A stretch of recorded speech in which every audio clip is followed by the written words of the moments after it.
Bom dia, queridos, tudo bem com vocês?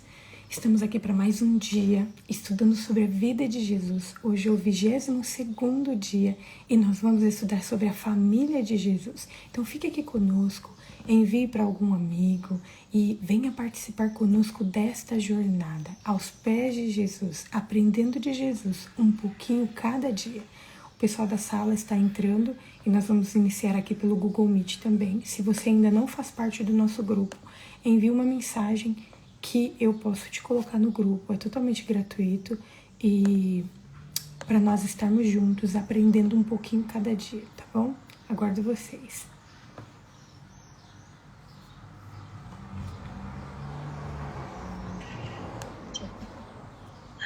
Bom dia. Deu uma melhorada boa a perna. Bom dia, queridos.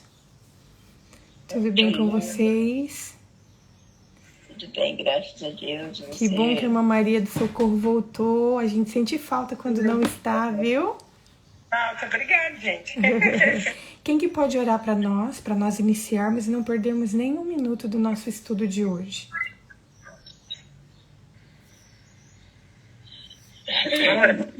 Bora. Obrigado, Senhor, por mais um dia. Obrigado, Senhor, por eu estar aqui participando, Senhor, dessa programação. Enfim, Senhor, obrigado pelo dom da vida. Queremos pedir a sua presença, pelo Santo Espírito aqui conosco. Senhor, abra todo o nosso entendimento, nosso coração, para que nós possamos absorver, Senhor, as suas verdades, colocar em prática e assim também ensinar, Senhor, para quem não conhece as suas verdades. Perdoa as nossas faltas. Obrigado pelo seu amor. Continue aqui conosco, com o seu Santo Espírito. Amém, Senhor. É no nome de Jesus que nós te pedimos e agradecemos. Amém. Amém, amém. Hoje nós chegamos ao 22º dia do estudo sobre a vida de Jesus. E cada dia nós temos aprendido lições preciosas. Quantas lições? Por exemplo, ontem nós estudamos sobre a blasfêmia dos fariseus. E nós aprendemos que Jesus falou sobre a blasfêmia contra o Espírito Santo, né? Nós aprendemos que essa blasfêmia contra o Espírito Santo, ou o pecado imperdoável, ele consiste na resistência progressiva à verdade. A pessoa vai resistindo, buscando sempre o oposto da vontade de Deus, e assim, pouco a pouco, a consciência ela vai sendo como cauterizada pela resistência contínua do Espírito Santo. Então, isso é pecar contra o Espírito Santo, isso é blasfemar contra o Espírito Santo, é resistir continuamente contra a ação do Espírito Santo, né? E o problema maior é que, normalmente, quem está nessa situação dificilmente percebe que está tomando essa decisão fatal, né? E para uma pessoa assim, não há como agir em harmonia com a vontade de Deus. Por isso que Jesus falou que é um pecado imperdoável. Imperdoável não porque Deus não pode perdoar, mas porque essa pessoa, ela não sente a necessidade de se arrepender. Ela não sente que ela está errada, né? E nós vimos ontem, no estudo de ontem, que é possível mudar essa situação, mas há apenas uma maneira para mudar essa situação, que é render-se ao poder transformador do Espírito Santo e responder aos impulsos, às impressões que o Espírito Santo ele vai colocando a cada momento na nossa vida e corrigir pouco a pouco os erros que ele vai nos mostrando, os erros contra Deus e os erros contra o nosso próximo. Isso que nós vimos ontem, né? E hoje nós vamos estudar sobre a família de Jesus. Eu não sei quantos de vocês leram, mas esse episódio da vida de Jesus, nós estamos aqui como uma série, né? Como um seriado, só que um seriado bíblico. Então esse é o 22º episódio, e esse episódio da vida de Jesus está relatado em Mateus capítulo 12, versículos 46 a 49, Marcos capítulo 3, versículos 31 a 35, e também está relatado em Lucas, capítulo 8, versículo 19 a 21.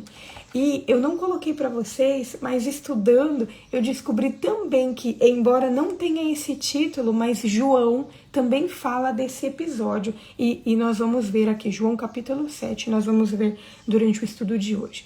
Então, hoje nós vamos ler Mateus capítulo 12, versículo 46 a 49, que é o que eu achei que apresenta mais detalhes. E depois a gente vai pegar algumas informações de Lucas e João também. Então, Mateus capítulo 12, versículos 46 a 49. Olha o que diz esses versículos. Fala assim: enquanto Jesus ainda falava ao povo, eis que a mãe e os irmãos dele estavam do lado de fora procurando falar com ele. E alguém lhe disse: a sua mãe e os seus irmãos estão lá fora e querem falar com o Senhor. Porém, Jesus respondeu ao que lhe trouxe o aviso: quem é minha mãe? E quem são os meus irmãos? E estendendo a mão para os discípulos, disse: eis minha mãe e meus irmãos. Olha o que está relatado em Marcos sobre isso. Fala assim, Jesus falou: quem é minha mãe? E quem são os meus irmãos? Versículo 34. E olhando em volta para os que estavam sentados ao seu redor, disse: eis minha mãe e meus irmãos. Portanto, aquele que fizer a vontade de Deus, esse é meu irmão, minha irmã e minha mãe. Então o relato ele começa falando que enquanto Jesus ainda falava para o povo que esse episódio aconteceu. Isso quer dizer que esse episódio ocorreu ali. Lembra que a gente estudou ontem sobre a acusação dos fariseus? Então, este episódio ele ocorre exatamente ali naquele momento que Jesus está explanando ali para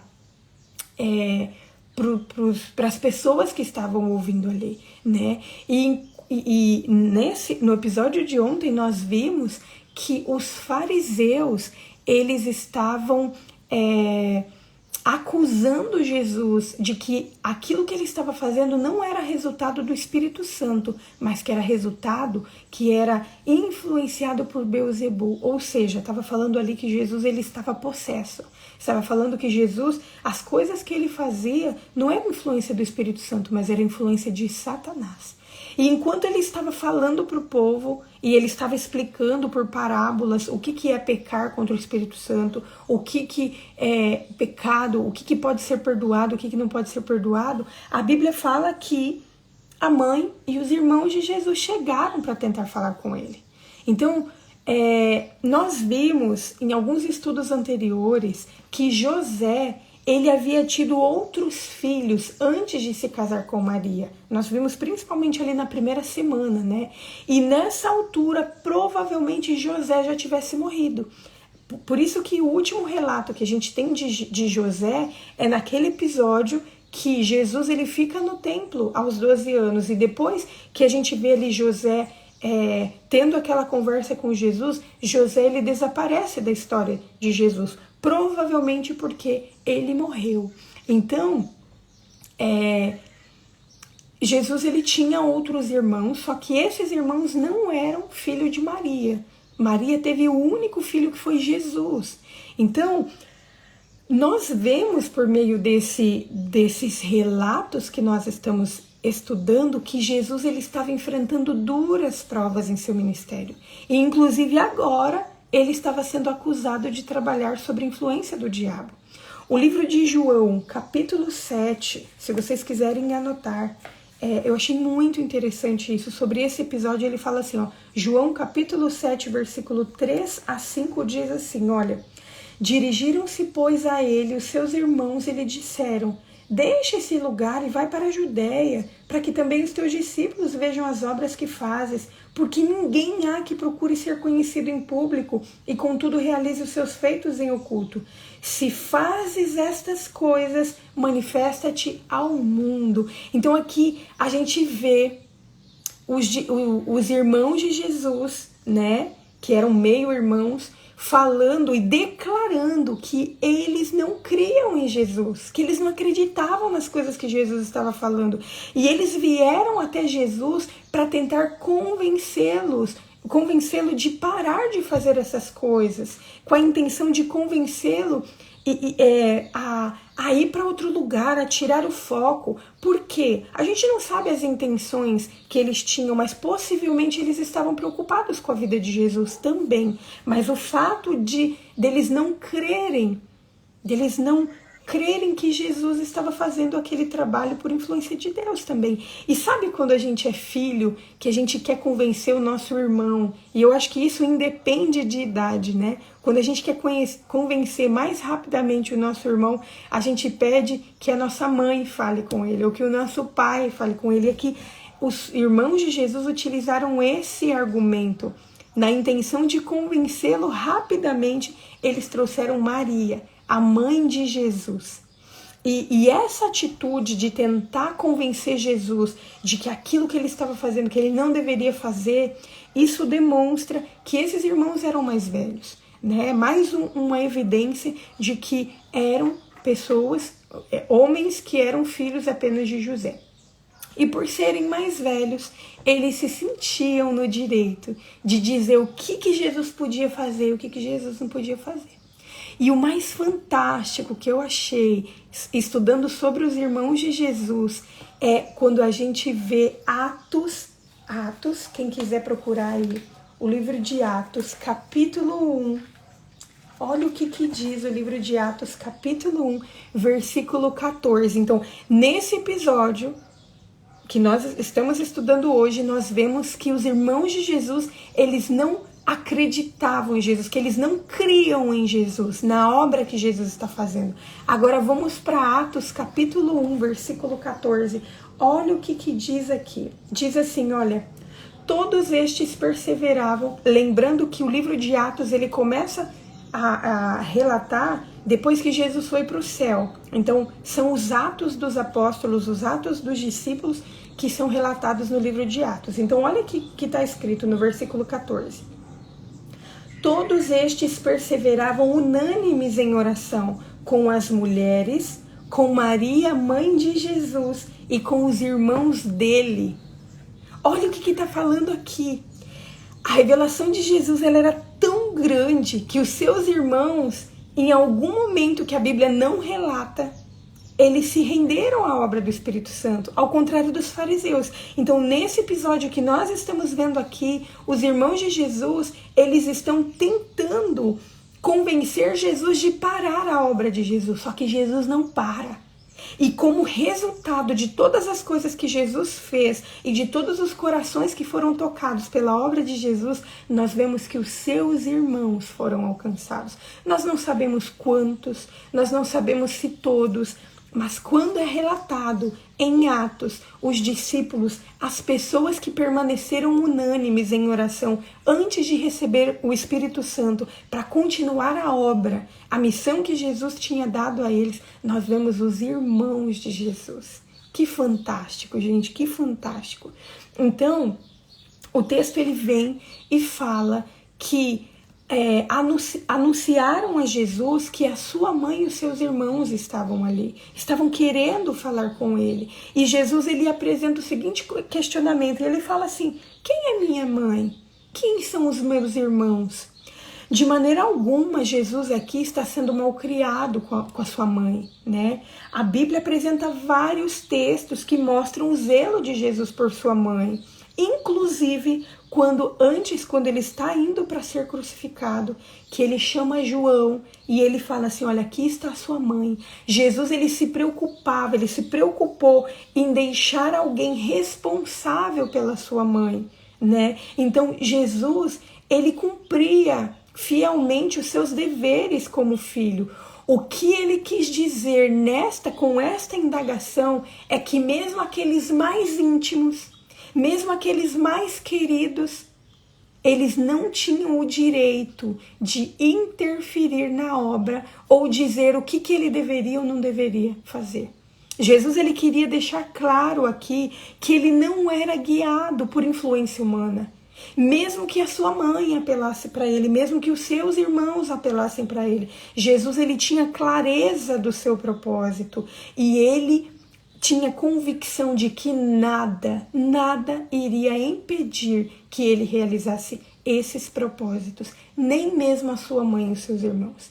E então Jesus ele faz uma declaração que é acolhedora e esclarecedora. Olha o que está em Marcos, capítulo 3, sobre este episódio. Capítulo 3, versículo 34 e 35, diz assim, depois que ele questiona, né? Quem é minha mãe? Quem são meus irmãos? E olhando em volta, para os que estavam sentados ao seu redor, disse, eis minha mãe e os meus irmãos. Portanto, aquele que fizer a vontade de Deus, esse é meu irmão, minha irmã e minha mãe. Jesus, ele faz uma aplicação pessoal ao utilizar o substantivo aqui no singular, quando ele fala assim, esse é meu irmão, minha irmã e minha mãe. Todo aquele que reconhece a Deus como Pai é membro da família de Deus. Mas essa é uma decisão pessoal. Não existe plural nessa escolha. Não tem como a gente falar assim, nós cremos que Deus é Pai. A gente pode estar no grupo da igreja, a gente pode estar no nosso grupo de amigos. Não adianta utilizarmos isso no plural. A crença de Deus e a aceitação de Deus como Pai, ela é uma decisão pessoal. Aqui Jesus ele está deixando claro que os laços que unem os cristãos ao Pai Celestial e uns aos outros, esses laços que nos unem uns com os outros e que nos unem com o Pai Celestial, são laços muito fortes, são laços mais fortes e verdadeiros do que até mesmo os laços de sangue. E são laços mais duradouros, pois esses laços eles podem permanecer até a eternidade. Jesus aqui afirma que para ser considerado como irmão, como irmã ou como mãe de Jesus, como mãe dele, é preciso apenas uma atitude: fazer a vontade de Deus. Olha o que nós lemos em Mateus, capítulo 7. Quem puder encontrar aí e marcar, Mateus, capítulo 7, versículo 21. Mateus, capítulo 7, versículo 21. Diz o seguinte, nem todo o que me diz Senhor, Senhor entrará no reino dos céus, mas aquele que faz a vontade do meu Pai que está nos céus. E agora vamos lá para Lucas. Lucas, capítulo 8. Lucas, capítulo 8, versículo 22. Olha o que está relatado em Lucas, capítulo 8, versículo 22. É sobre esse episódio que nós estamos lendo. E diz assim, olha... Lucas 8, 22. Ah, não. Anotei errado. Pera lá. Lucas 8, 21. Lucas 8, 21. Diz assim. Ele, porém, respondeu, minha mãe e meus irmãos são aqueles que ouvem a palavra de Deus e praticam. Então, olha o que Jesus está declarando aqui. Que quem é considerado como irmão e irmã dele ou mãe dele é aquele que ouve a palavra de Deus e pratica. Fazer a vontade de Deus é realizar a vontade de Deus quando a gente conhece. É praticar as coisas que nós estamos aprendendo na palavra.